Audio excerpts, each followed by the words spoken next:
Hello everyone. So last time this is what we have looked at as a definition of the conditional probability. तो यहाँ पे क्या है कि what will the probability of this event A under this condition B, or we can say like this, what will be the probability of event A given this evidence B, or simply we can say like this, what will the probability of A given B. So that is equal to the probability of event A and B divided by this conditioning probability. So this is what we have seen as a conditional probability, definition of the conditional probability. अब देखो यहाँ से हम लोग ये चीज़ बता सकते हैं ना कि what will be the probability of that two event occur, that A and B occur.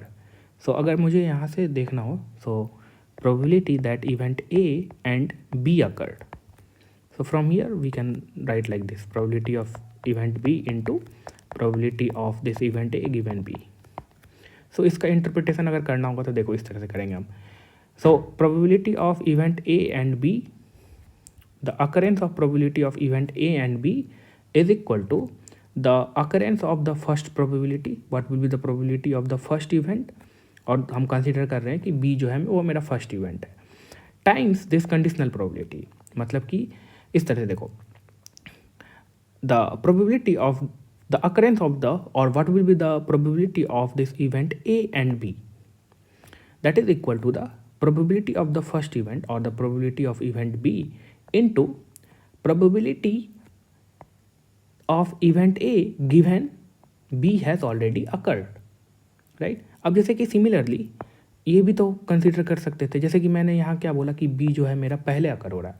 अब मैं ये ना बोलूँ, अब मैं ये बोलूँ कि A जो है वो पहले अकर हो रहा है, तो ये एक्सप्रेशन जो आप लिखोगे दैट विल डिपेंड कि आप फर्स्ट इवेंट किसको कंसिडर कर रहे हो, कौन सा इवेंट पहले अकर हुआ है, right? So what will be the probability of event A and B. If A जो है वो आपका फर्स्ट इवेंट है तो हम इसको इस तरह से लिख सकते हैं, अगर ए पहले अकर हो रहा है देन ए अकर हो चुका है, what will the probability of A. अगर ए अकर हो चुका है then what will the probability of ए.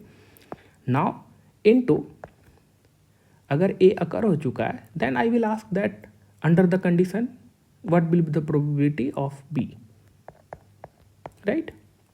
सो ये डिपेंड करेगा कि जो आप किसको, कौन सा इवेंट पहले अकर हुआ है, राइट? अगर इवेंट बी को आप फर्स्ट इवेंट कंसिडर कर रहे हो then this is what you will get the probability of A and B. अगर इवेंट ए को फर्स्ट इवेंट कंसिडर कर रहे हो then this is what you will get, right? Now we can extend the same idea for the 3, 4 and n number of events, right? So let's look at कि अगर मेरे पास मैं ये पूछूं कि what will be the probability of occurrence of these 3 event, or what will the probability of this A intersection B intersection C, right? तो जैसे कि दो इवेंट का हम लोगों ने देखा, A और B अगर दो इवेंट है, अगर ये इन व्हाट, तो अगर मैं पूछूं कि what will be the probability of A and B then आप बता सकते हो, राइट? तो आप अगर मैं 3 इवेंट का पूछूँ what will be the occurrence of, और what will be the probability of event A and B and C, तो आप क्या करो, सिंपली इन दोनों इवेंट को फर्स्ट इवेंट कंसिडर कर दो, इसको फर्स्ट इवेंट कंसिडर कर लो, इसको सेकंड इवेंट कंसिडर कर लो, और जैसे आपने इसको एक्सपेंड किया वैसे ही एक्सपेंड करो. देखो कैसे करना है इसको, सिंपल है, बहुत सिंपल है, अगर आप लॉजिक समझ जाओगे तो बहुत सिंपल है ये.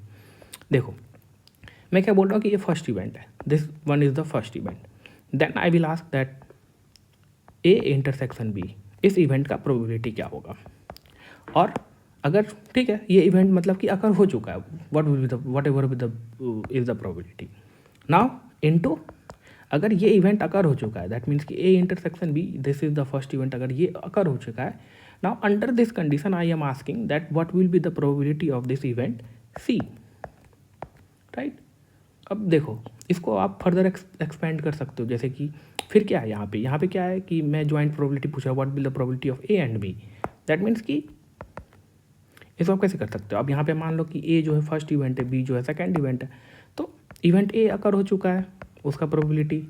अब अगर इवेंट ए हो चुका है under this condition I will ask what will be the probability of event B, तो ये भी एक्सपेंड हो गया इनटू, इसको आप सेम कैरी आउट कर लो, राइट? अब इसी तरह से अगर 4 नंबर ऑफ इवेंट है, अगर पूछ लेगा कि what will the probability of 4 event occurring और what will the probability of A intersection B intersection C intersection D, so you can write like this, right? So in general, so this is what we call the multiplication rule. So अगर मैं in general लिखूँ इस चीज़ को, the probability of event A1 intersection A2 intersection A3 intersection AN, right?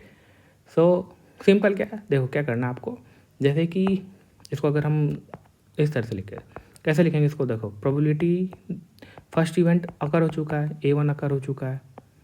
अब अगर A1 अकर हो चुका है then what will be the probability of A2, right? अब यहाँ पे क्या हुआ, A1 अकर हो चुका है, A2 अकर हो चुका है, दैट मीन्स कि A1 अकर हो चुका है एंड A2 अकर हो चुका है, then I will ask that what will the probability of A3, right? अब A1 अकर हो चुका है, A2 अकर हो चुका है, A3 अकर हो चुका है, then I will ask under the condition A1 has occurred and A2 has occurred and A3 has occurred, what will be the probability of A4, right? So इसी तरह से आप n नंबर ऑफ इवेंट्स का भी लिख सकते हो. So अगर इसको मुझे कॉम्पैक्ट फॉर्म में लिखना होगा, then this is the probability of A1 and the product of the conditional probability. So product of event AI given the product of given the all the previous event that has already occurred. So maybe A1 से लेकर के intersection A2 dot dot dot AI minus 1 event already occur हो चुका है, right? I जो होगा that will from 2 to n, right? So क्या simply इसी चीज़ को मैंने एज अ कॉम्पैक्ट फॉर्म में लिख दिया, right? इसको जब आप एक्सपेंड करोगे तो this is what you will gate, right? So this is the most general version of the multiplication rule, or and it allow us to calculate the probability of several events happening by multiplying the probability and the conditional probabilities.